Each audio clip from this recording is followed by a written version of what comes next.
Blessings and welcome to another walk and talk. My name is Daniel Roquillo and I'm happy that you're joining me out here in nature, out on the fields. I don't know if you can see it, but just behind me and down by the white little hay balls, the white plastic hay balls, there are a couple of deer standing there grazing. And I don't know if you can hear it, but somewhere up here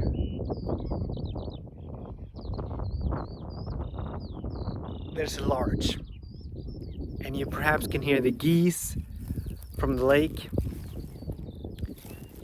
And being out here, it reminds me of two things. It reminds me of a couple of quotes. One quote is, "Drama is optional." The deer has spotted me. It'll soon run away, or they will soon run away. So the one quote is, "Drama is optional," and the other quote, it's by Jesus, where he said that, "Be of good cheer, for I have overcome the world." Be of good cheer, for I have overcome the world. And here they go. They're taking off, the deers. And as we're moving through life, and as I'm moving through life, and as I'm moving through a space of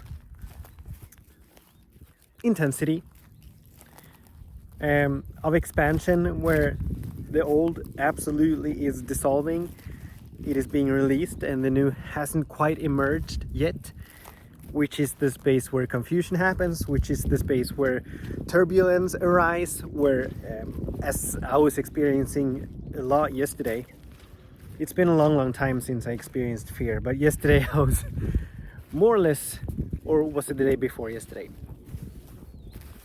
Anywho, I was experiencing a lot of fear because of the unknown. The ego doesn't know. The ego is desperately trying, the mind is desperately trying to figure out how to navigate forward, how to move forward. And he couldn't. He still can't. And out of that, stories and beliefs arose. Stories speaking of doom and gloom, stories speaking of worst case scenarios, of how we're doomed, how we're standing on a cliff and we're just about to step off of it into a pit of I don't know what. It doesn't really matter. The stories doesn't really matter. But the thing is, when I was watching these deers, they were just grazing, as I'm listening to the geese on the other side on the lake, as I was looking at listening to the larch way up in the sky. There's nothing in nature that is in drama. There is no drama in nature. But all there is in nature is serenity, there is peace, there is tranquility, there is bliss, there is rejoice. And it so reminded me that we don't have to, I don't have to engage in the stories that the mind is telling me. I'm not obliged to buy into and to be hijacked by and held hostage by the beliefs, the judgments about what should and should not be, about the stories about worst case scenarios, about the stories about separation, because that's really what it is, a sense of separation from the good that I wish to experience and from the good that we wish to experience. A sense of lack and scarcity. There's no reason for us to buy into these. We absolutely, having this beautiful mind, this reflective mind, this independent thinking mind, the free will, we absolutely have the option, we absolutely have the opportunity, the ability to choose to turn our attention away. Kind of like these hay balls that you're perhaps seeing behind me and that are in front of me. Let's say that these are our challenges. So I'm gonna walk up to one. But let's say that each of these represents an aspect of our life, different aspects of our life. And let's say that this field is our life, right? And these hay balls, they are representing aspects of our life. So just because there are perhaps a lot of these hay balls, and just because when I get close to them, like I'm coming up on one right now, so I'm standing here, and just because I'm standing very close to it, and just because it appears to be big, doesn't mean that I have to turn my attention to it, right? But I can actually turn my attention toward the forest behind me where there are no balls, or I can turn my attention toward the lake on this side where there are no balls. I can turn my attention to these blades of grass here, like these. So there's nothing other than our tendency to turn our attention toward that which is not working, to turn our attention toward what is absent in our lives, what seems to be missing. But we don't have to, and I don't have to. And that's where the drama comes up. That's where the drama comes in.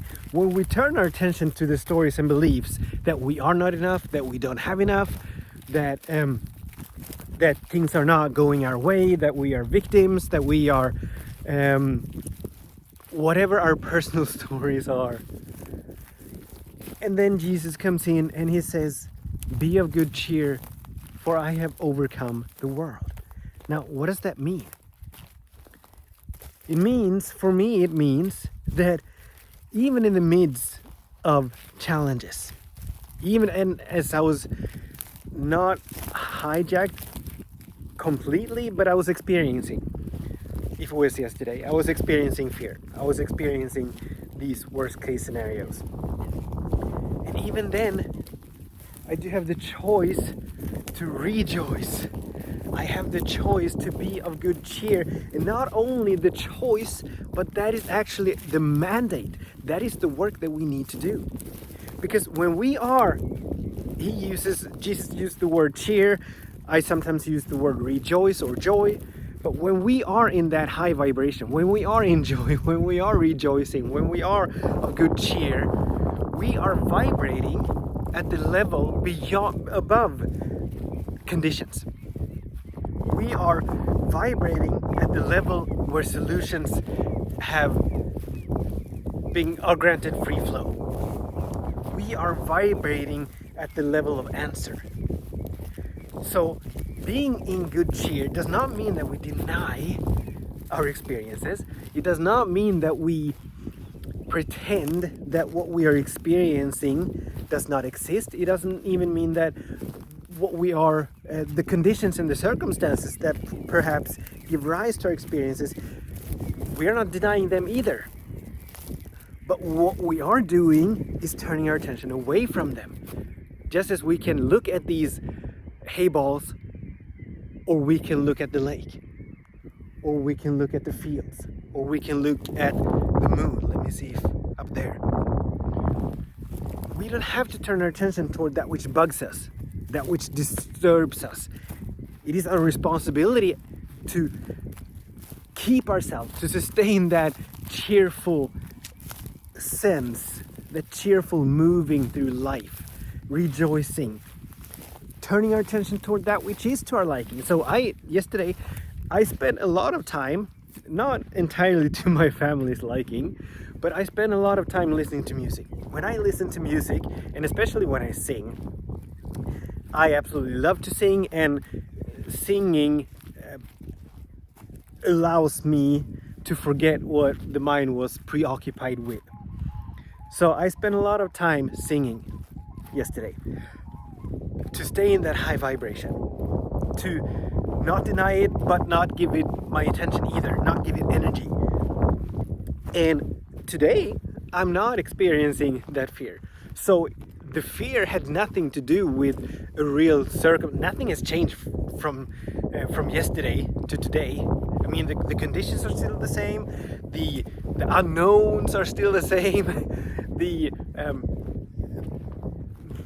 blanks in the map with which I'm navigating right now, they're still the same, so nothing has changed. The only thing that has changed is where I have turned my attention and the work that I have done to bring myself, to move myself up into that higher vibration where all is well, where I have the feeling tone that all is well, where I have, you gotta see this is so beautiful. So it's still spring, but look at this serene lake. I mean, it is so still. It is so silent. It's windy out, and there are ripples on the lake.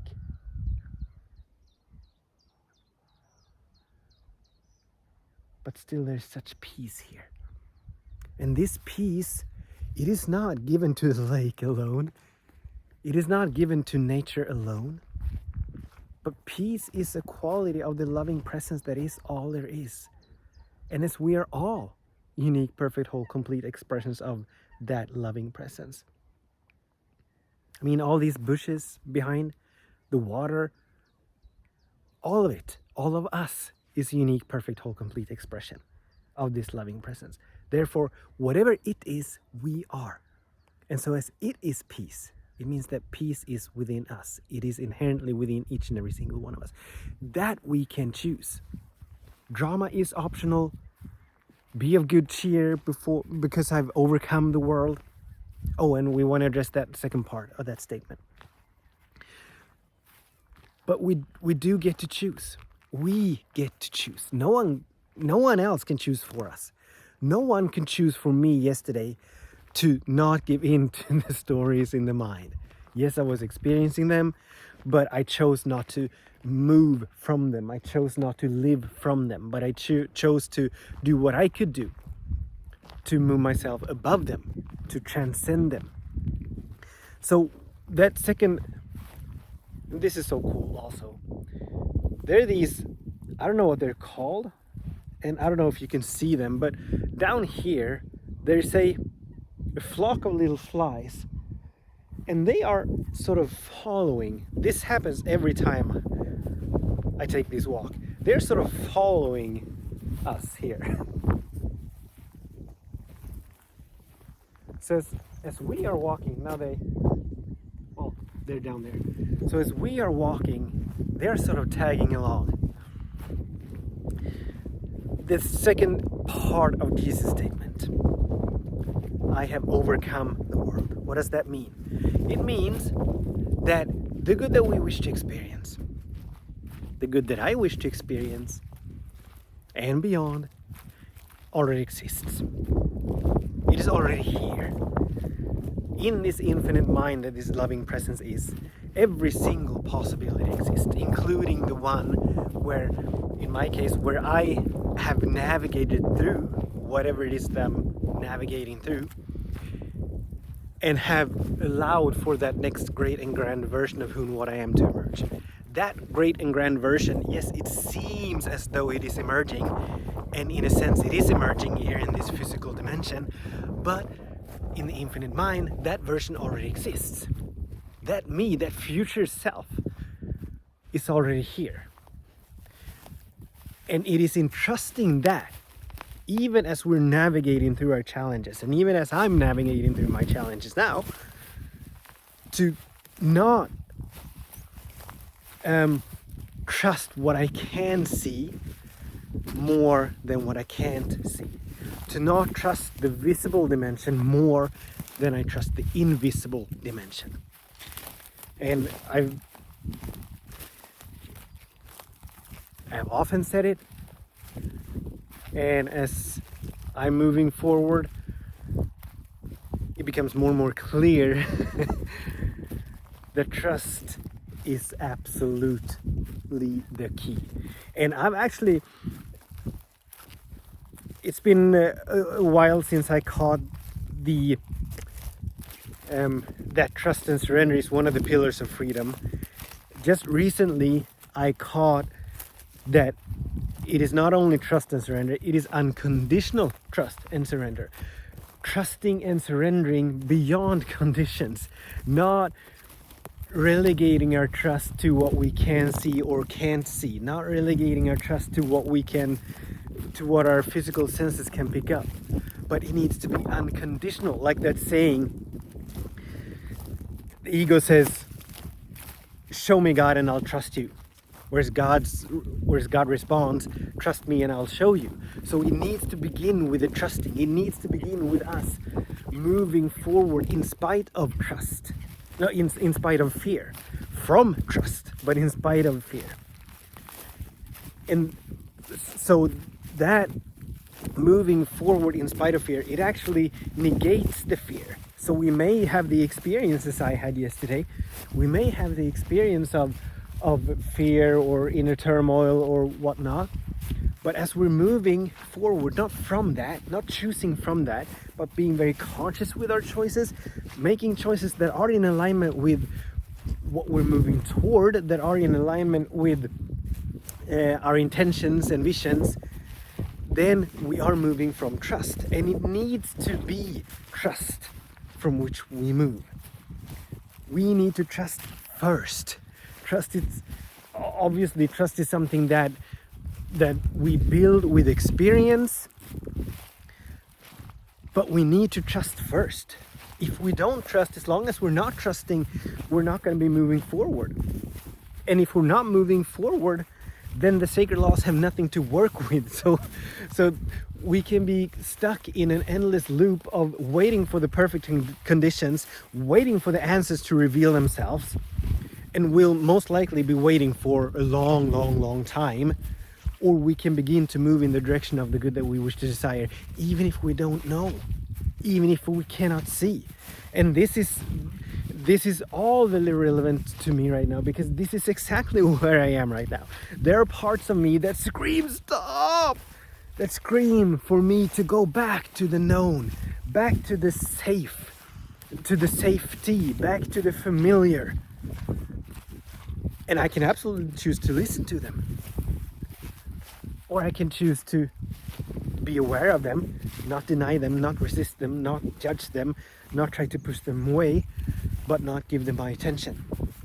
Some days, like today, it's very easy to not give them my attention.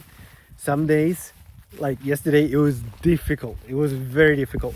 And I had to do a lot of work to...